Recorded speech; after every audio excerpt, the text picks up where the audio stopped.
In November 1959, 12 nations gathered in Washington to sign a document that would place the southernmost continent on Earth under legal restrictions, unlike anything ever applied to any other territory in human history.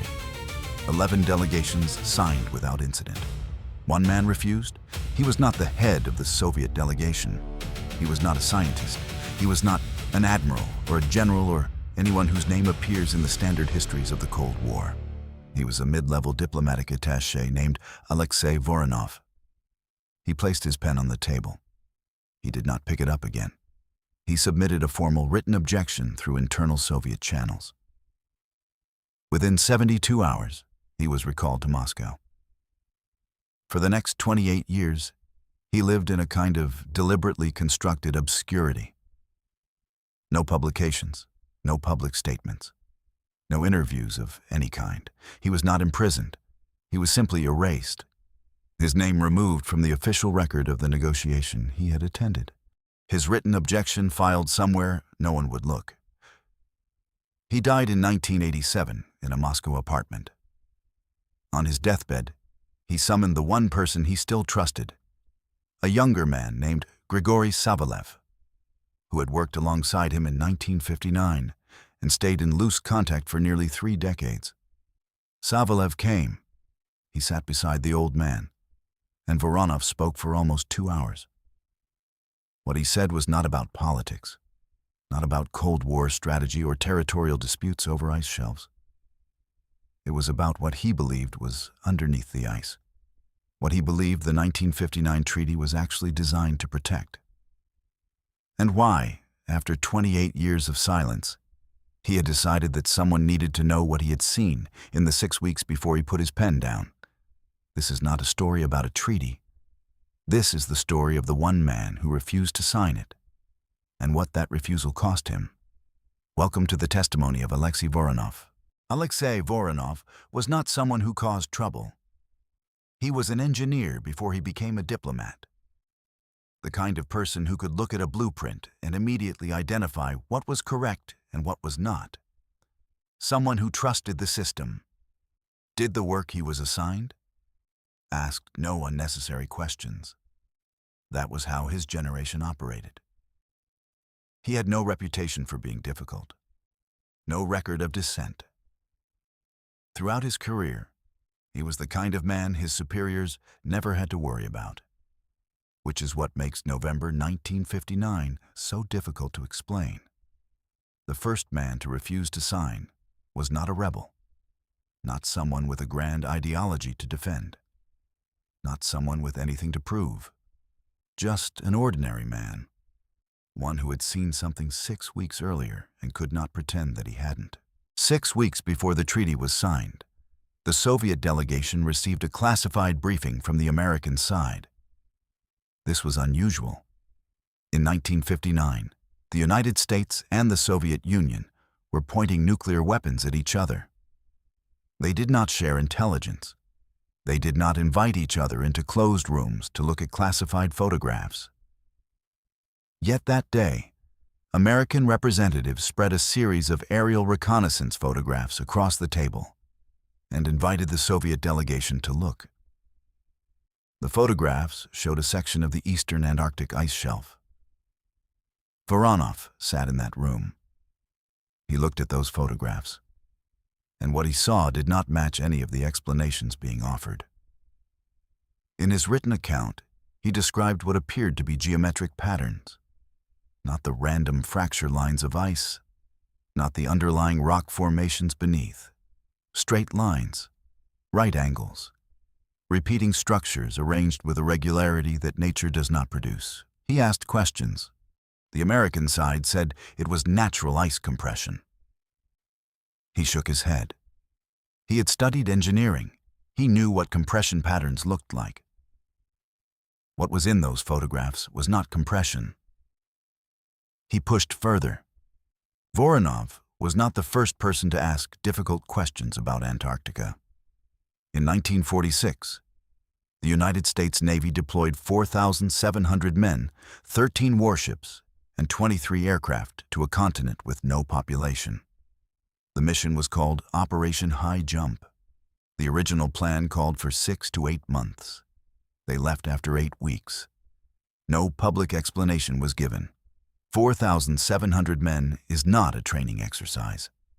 For comparison, the D-Day landings, one of the largest military operations in history, involved roughly 34,000 soldiers assaulting heavily fortified German positions. So what required nearly 5,000 men to survey an uninhabited continent of ice? After returning, Admiral Richard Byrd, the commander of the expedition, told a Chilean newspaper that the United States would need to defend itself against enemy aircraft capable of flying from pole to pole at speeds no known aircraft could match. This was 1947. No nation on Earth had that technology. The United States Navy never formally denied the statement. 12 years after that statement, the Antarctic Treaty was signed. The sequence, a massive military operation, an unexplained early withdrawal, a strange declaration from its commander, then an international treaty sealing the entire continent, was not coincidental. It was a series of deliberate decisions made over 12 years. Someone had seen something. Someone had decided it needed to be controlled. And they had done so step by step. The economic argument is the one that is hardest to explain away. Military expeditions are expensive. Deploying 4,700 men and 13 naval vessels to the bottom of the world for 8 weeks costs money that governments account for and justify. No such justification was ever made public for High Jump. The mission was funded, deployed, and terminated without any formal accounting of what it had found or why it had ended early. Governments do not spend that kind of money on nothing. And they do not leave that spending unexplained unless explaining it would require explaining something else. Something they had decided could not be explained publicly. Voronov knew about High Jump. He had studied the available reports in preparation for the Washington negotiations, but he could not have anticipated that the photographs he was about to be shown would confirm what he had only just begun to suspect. To understand what Voronov might have been looking at in those photographs, you need a framework, not a theory. A simple question. If an advanced civilization had existed before what we call ancient history, before the record we have been taught, where would its traces be? Not in Egypt, Greece, or Mesopotamia. Those places have been excavated for 2 centuries. The traces would be somewhere few people have been, somewhere impossible to dig, somewhere covered by a layer thick enough to conceal everything for thousands of years. Antarctica has an average ice sheet more than 2 kilometers thick. In some areas, more than 4. Beneath that ice is land, and beneath that land could be almost anything. In 1513, an Ottoman admiral named Piri Reis drew a map. That map depicted the Antarctic coastline with a level of accuracy that should have been impossible. The continent was not officially discovered until 1820, 307 years later. Piri Reis noted that he had worked from older source charts of unknown origin. No one has ever explained where those original charts came from. Albert Einstein, not someone known for endorsing fringe ideas, wrote a letter expressing support for research into this map, calling it original and significant. That research was quietly set aside in the decades that followed.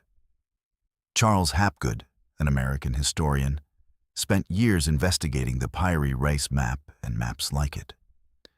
In 1966, he published a book arguing that Antarctica's coastline had been mapped by a prehistoric maritime civilization, one that existed before the continent was covered by ice. Before that publication, he corresponded with Albert Einstein about his research. Einstein's response was unambiguous. He found the thesis original, significant, and worth pursuing seriously. The book received modest academic attention and was then quietly set aside. The questions it raised about who had mapped Antarctica before its official discovery and how were never answered. They were simply no longer discussed. Voronoff knew nothing about Piri Reis. He did not need to. He simply looked at the photographs on the table and understood, with the certainty of someone trained to read structures, that what he was seeing was not natural. Layer 1. Lake Vostok and the question of heat. Russia's Vostok station has operated continuously in Antarctica since 1957, making it one of the oldest research stations on the continent. In 2012, Russian scientists drilling through 4 kilometers of ice broke through into a subglacial lake below, Lake Vostok. The lake is approximately the size of Lake Ontario. It exists in liquid form beneath ice, where surface temperatures reach -89 degrees Celsius, the lowest naturally occurring temperature ever recorded on Earth. The heat source keeping the lake liquid is attributed to geothermal activity. But the geothermal signature of the surrounding region does not fully account for the thermal energy required. Scientists have noted this in conference proceedings, in footnotes, in the careful professional hedging used when something is observed but not yet understood. The larger question, if not geothermal, then what, has not been seriously pursued. The lake floor, mapped by sonar through the overlying ice, shows certain sections with a degree of geometric regularity.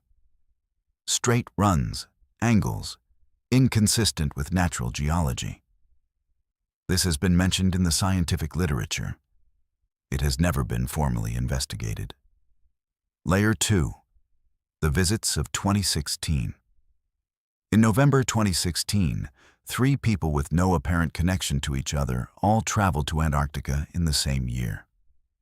John Kerry, the United States Secretary of State, visited on November 11th, becoming the highest-ranking sitting U.S. government official ever to do so. The trip was officially described as a climate research observation visit.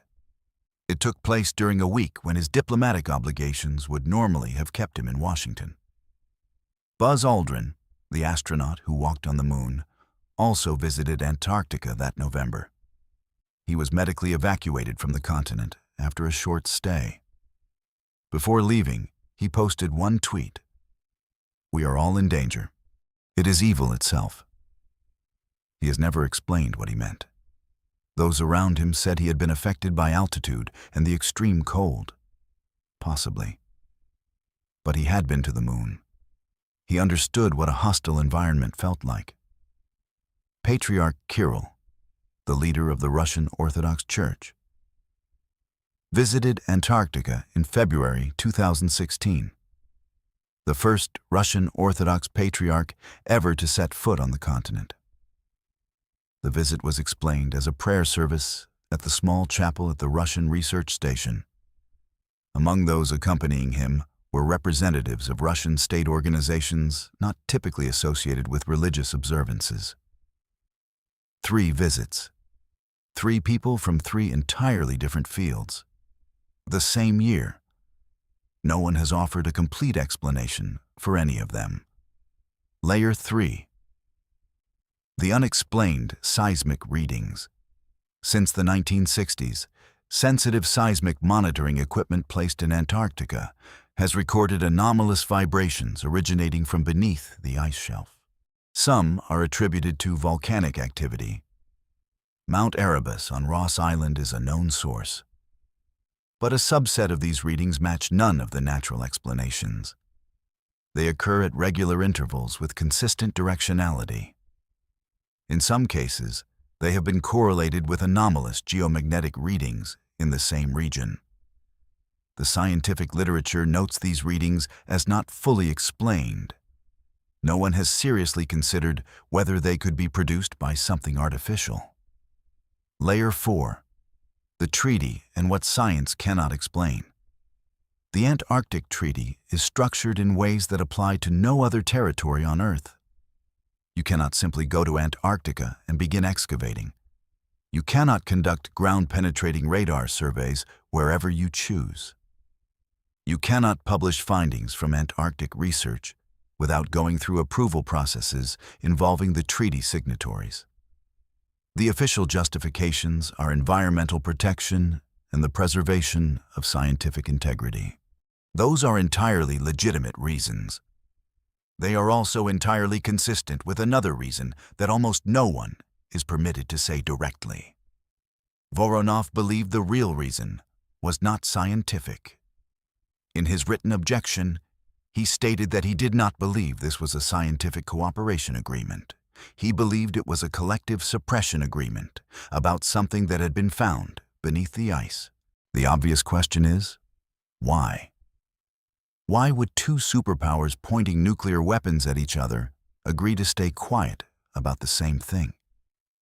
What could be large enough to bring the United States and the Soviet Union, who agreed on almost nothing, to the same conclusion, in the same direction, within the same period of time?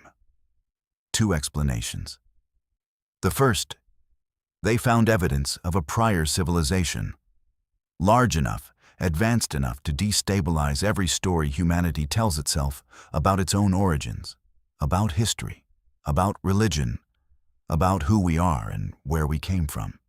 If that were made public, no one could predict what would happen to the belief systems, the institutions, the social stability that both political systems depended on. The second explanation is harder to dismiss. Voronov spent 30 years thinking about what the man named Charles had said to him in that hallway. It was not what they found that concerned them. It was the scale of it, and the condition it was in. He told Savelev that he had arrived at this conclusion. If they had simply found ruins, clearly old, clearly dead, clearly over, the response would have been different. Perhaps academic controversy, perhaps a race for access, but not a binding international treaty restricting an entire continent for an indefinite future. What produced that response was not something that was dead. Voronov believed Charles was telling him that whatever was beneath that ice, whatever it was not entirely in the past. That the condition of it suggested it was not entirely finished. He did not know what that meant. He did not pretend to know. He was an engineer looking at data, telling Savelev what the data implied to him. Two governments saw the same thing. Both reached the same conclusion. That conclusion was, seal it, sign the document, and make sure no one else can get close enough to ask the question. Voronov spent 30 years watching that conclusion hold. He watched the treaty get expanded and amended. He watched new nations sign on. He watched Vostok Station get built and staffed and quietly expanded across decades. He watched the 1970s, the 1980s, the slow thaw of the Cold War. And through all of it, on this particular question, the two sides never wavered. They remained, as they had been in that Washington conference room, completely aligned. He told Savelev that the consistency of it was the thing that stayed with him most. Governments change. Priorities shift. Administrations come and go. But for nearly 30 years, through every other change in the relationship between the two superpowers, this one agreement held without a single public crack. No defector mentioned it. No leak produced a document. No journalist filed a story that went anywhere. The silence was not passive. It was maintained. That kind of sustained silence does not happen by accident.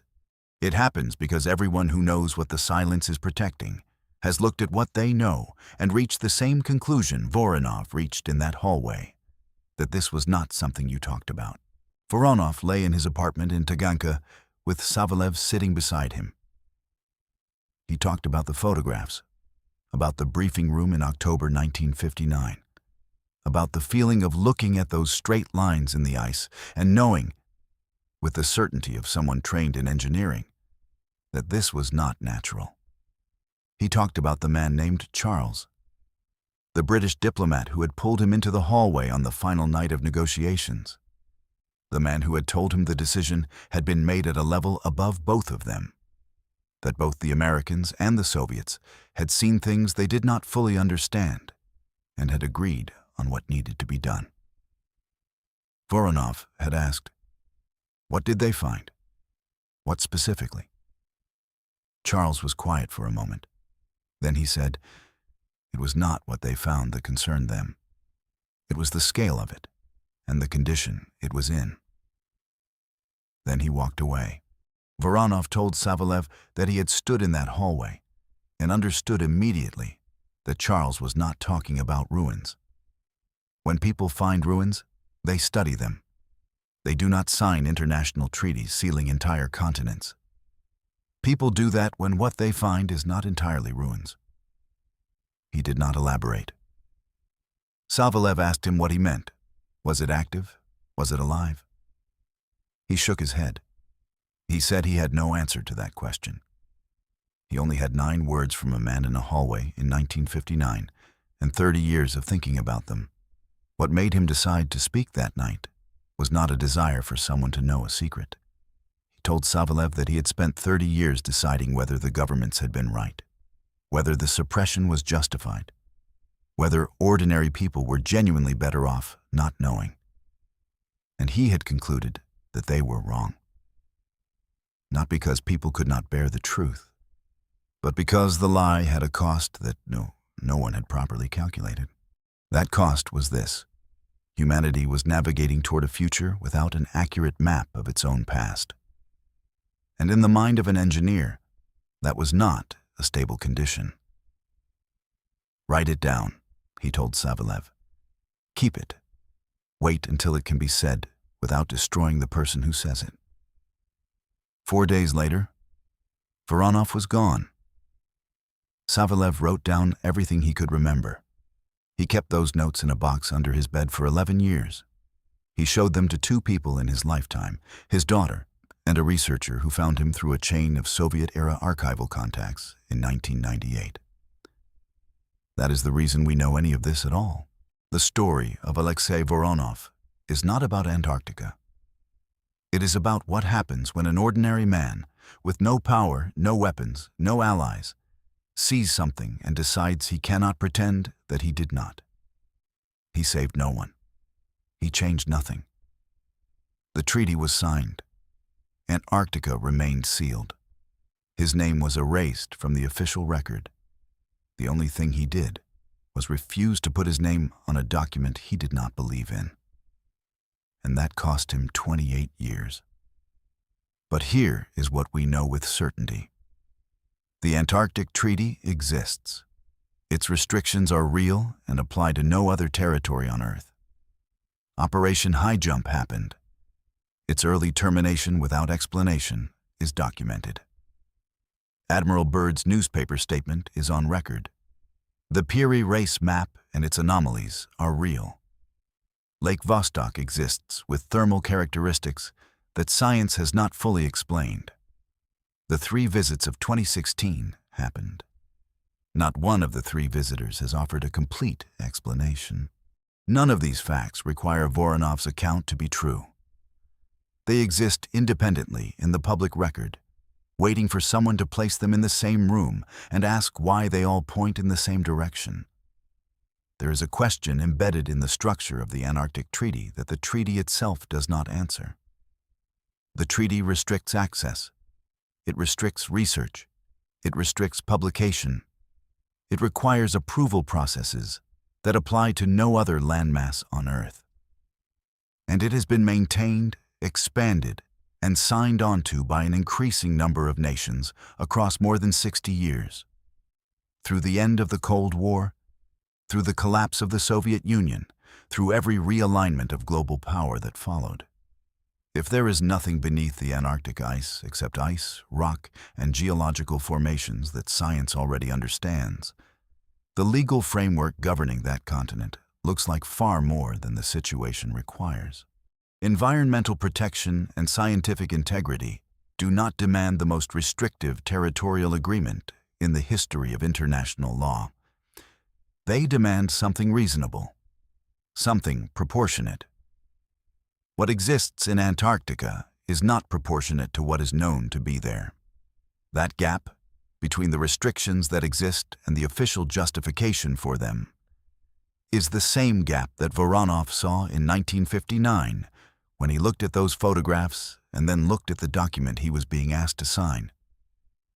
He understood that the document was larger than its stated purpose. He refused to sign it. And the cost of that refusal: 28 years of enforced silence, a career erased, a name removed from the record of the negotiation he attended, is itself a kind of evidence. You do not erase a man for objecting to a scientific cooperation agreement. You erase a man when what he objected to was something else entirely. Voronov had no answers. He only had the question he could not let go of, and 9 words from a man in a hallway in 1959 that he carried with him to the end. It was not what they found that concerned them. It was the scale of it, and the condition it was in. Antarctica is still there. The ice is still there. The restrictions are still in force. Vostok Station is still operating.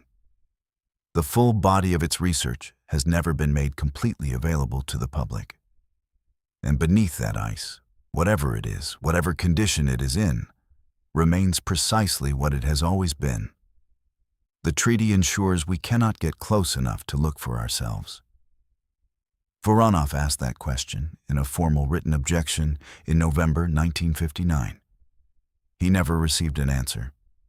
Neither have we. If this changed how you think about what is being kept from view, subscribe. There is more coming. The Piri Reis map and the source charts it was copied from. The evidence of a pre-flood civilization found across 6 continents.